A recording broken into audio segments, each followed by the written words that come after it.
From Gavin Coin Fitness and Industrial Fitness here. Just want to do a quick little video on nutrition.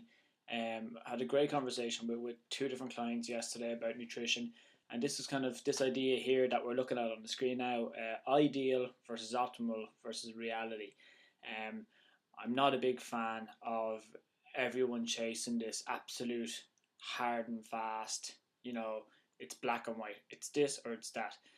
Let's be honest here again, reality. Let's be realistic here. Okay, you're not gonna, very few people are going to end up in those polar opposite ends of the scale, okay, where it's everything is completely shit and there's just no nutrient intake whatsoever, quantities all over the shop, frequency of meals all over the shop, every possible aspect or measurement of what would be considered a good or healthy diet is just completely out the window.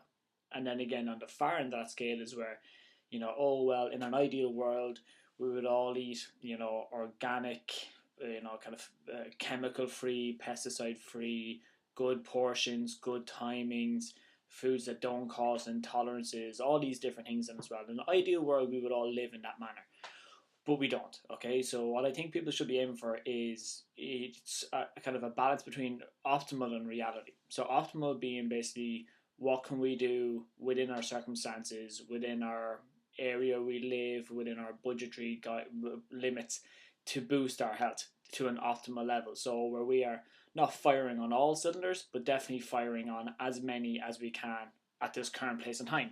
And then as time goes on, when you have more money or when you have a greater selection of food choices, then again you can start working on optimizing certain areas.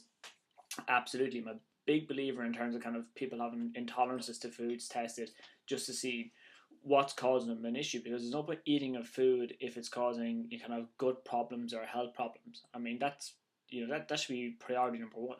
If you're eating a food or consuming a drink or anything like that and it's actually causing you health problems, that should be the first reason why you stop eating it. Never mind the whole, okay, it's extra calories, it's putting on weight, you're going over your limits or any of that kind of carry on. If it's affecting your health, you should stop that shit straight away. And then also the side effects, the benefits are, okay, I'm cutting back on the calories, I'm taking poor nutrients out of the system then as well.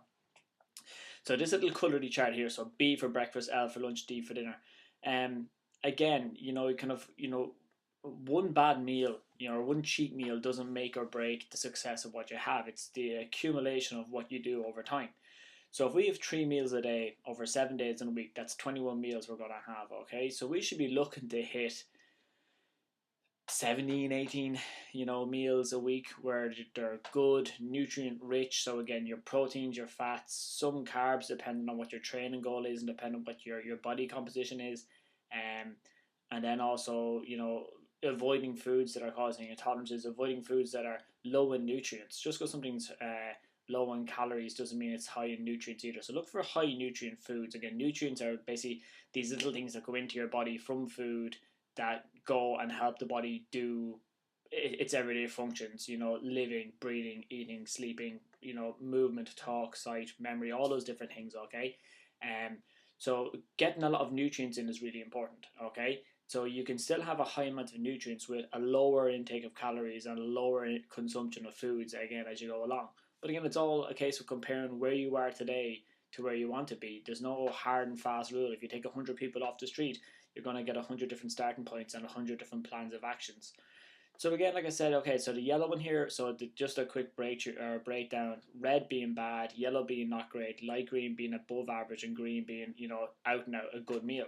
So again, day one, breakfast not great, lunch really bad for whatever reason. Dinner was quite good though, and then you can see day two, more good meals, day three really good, day four, so a pretty good day overall, and you can see then as you progress on then as well, and day six then just being a complete wipeout. So these meals on their own, you kind of know none of these again. So you see two bad meals in here. There could be more. You might find when you keep track of this, it's just completely red from day one to day seven, and that's fine. That gives you a starting point to say, okay, I'm starting from square one, then go to square two and square three. Again, like I said on kind of one of the previous blogs we filmed yesterday, a lot of people are just chasing this. It's like that kind of dog with a car syndrome. Kind of a car goes past, the attention goes straight away when it shouldn't. Look at where you are now, and look at Are you drinking water every day? Yes or no? Yes, I am. Okay, how much and how often? Can you increase that in any way? No, you're not drinking water every day. Okay, we'll just start. Start with 1 glass a day. There's no point going, oh, you need like 3 liters of water a day if you're not having even a glass. Going from 1 glass to 3 liters is such a huge jump. It'll freak you out mentally over time. So start with one, gradually build up over time then as well, and lay really solid foundations. So look, folks, this is going to be part one. I'm going to kind of stretch this out a little bit more. I'm going to do a bit of grafting as well and things like that, just because it's something that I think is really important for people to understand. That it's not about being absolutely hard and fast. It is like a sliding scale. You can be in certain points on the scale as you go along. So again, guys, any questions, just let me know. Drop a comment, email me, Gavin at gavincoinfitness.com, and I will talk to you all later on during the week. Bye.